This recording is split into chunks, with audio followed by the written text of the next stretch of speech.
Hey MVPs, Rico Knows here. You guys know the deal.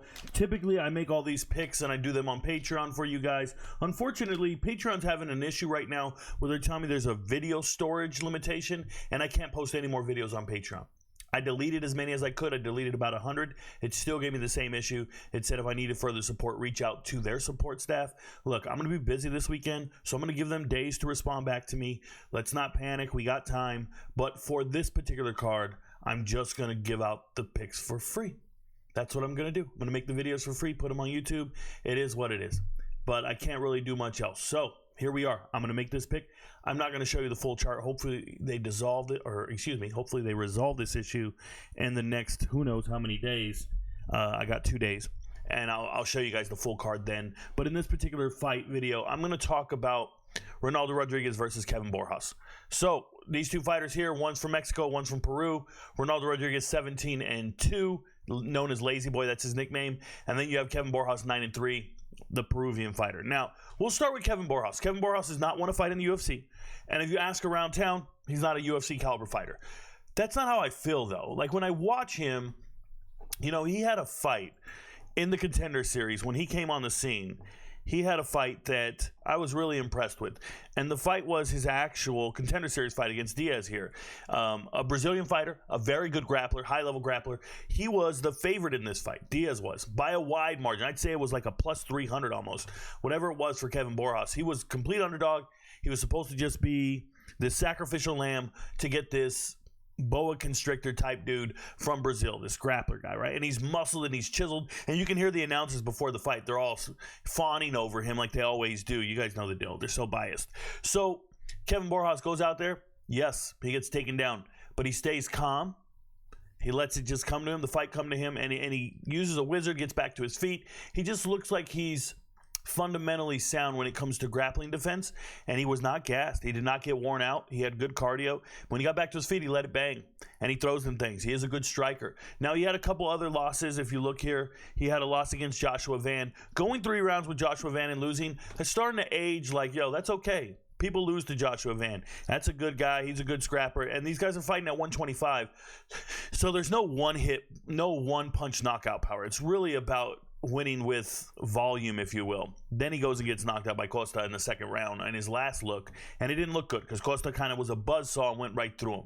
Kevin Borjas is a striker, primarily a striker, doesn't do anything else really. And he's just one of those guys who he feels like if you pick him to win a fight, you're going to run out of time. Because if you take him down, he's content with just sitting there and just thinking about it. He's got his back to the cage. He's like, am I going to wall walk? Am I going to get an underhook here and drive it up? What am I going to do? And he's just kind of just in there, chilling, just doing his own thing.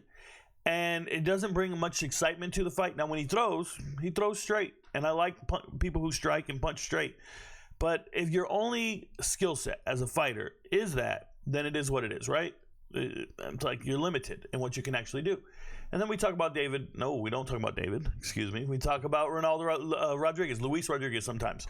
So Ronaldo Rodriguez, 17-2 fighter. This is a guy that was trying to make it into the UFC.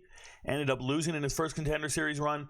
Then went back to the regional scene, beat up a bunch of taxi cab drivers, and now he's back, okay? And he's been winning. He got a couple of wins here and there. But here's the thing about this guy.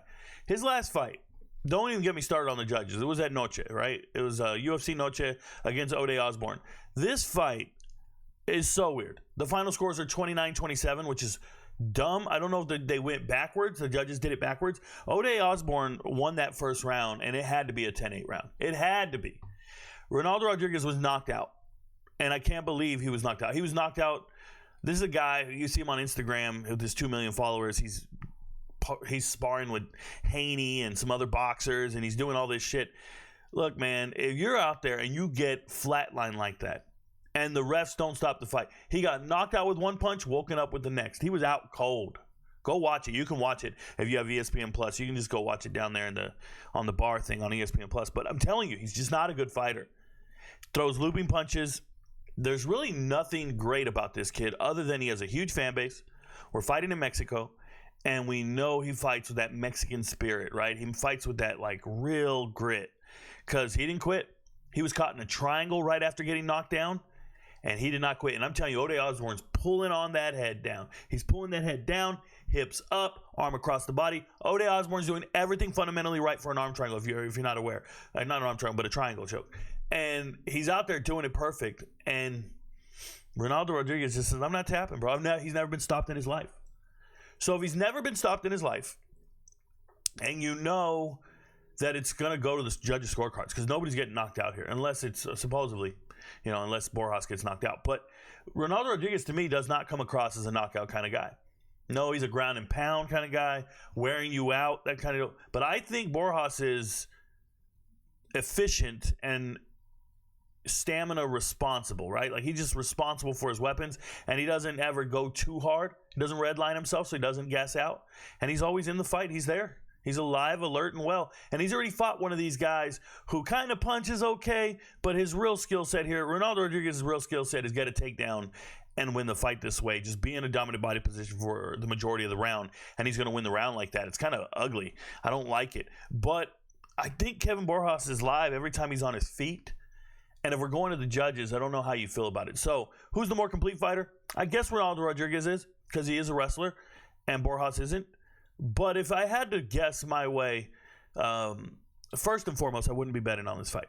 This is a very, very, very problematic fight to bet on. Couple of reasons. Number one, it's going to the judges. We know this.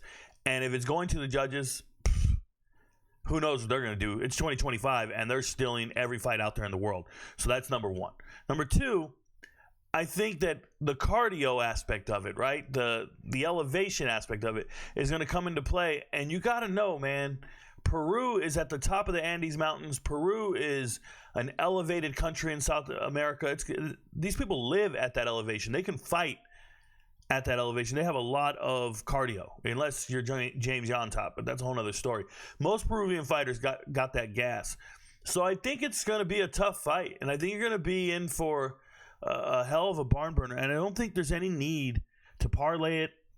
I think the odds are close enough to where you can just money line it and just call it good, right? Yeah, it's 160, 135. I don't think you're going to get rich on this fight, and you shouldn't parlay it. I think if you're going to bet this straight across in coin flips like this, you go with the underdog, right? Theoretically, I've got to pick every fight, but I wouldn't bet every fight.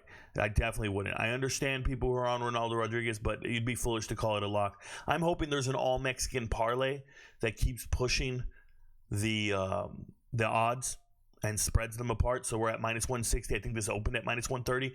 Let's hope it gets to 190 by fight time, and we can get some plus 140, 150, 160 money on Borjas and just throw a large pizza on it and just have a good time with it, or ignore it. Fade it, stay away from it, avoid it. You got a bunch of options to do. You don't have to bet on every single fight. But in this particular case, I think each fighter has their own skill set. Borjas is much cleaner on the feet. It looks like he throws straight and everything. I think they're both dogs. And yes, Borjas has no UFC wins to his name. Yes, some people might say he's not a UFC caliber fighter. But I know what I see on tape, and he just looks like he's not out of it. He doesn't look like he's outgunned or outmatched in this particular matchup. Ronaldo Rodriguez, only thing I've ever seen from him that makes him a good fighter is he's just a fucking zombie, right? He just doesn't quit, and that's difficult. It's hard to deal with, but it's not something I would want to bet on. Not in this particular case. It's not like Chepe or some of these other guys who go out there with like a real mean streak. It's a 125-pound dude, and you're hoping the other 125-pound guy gets exhausted. They're both little dudes that can just go forever. So, yeah, man, coin flip, Borjas. Your friends don't know, but Rico knows. Good luck, MVPs.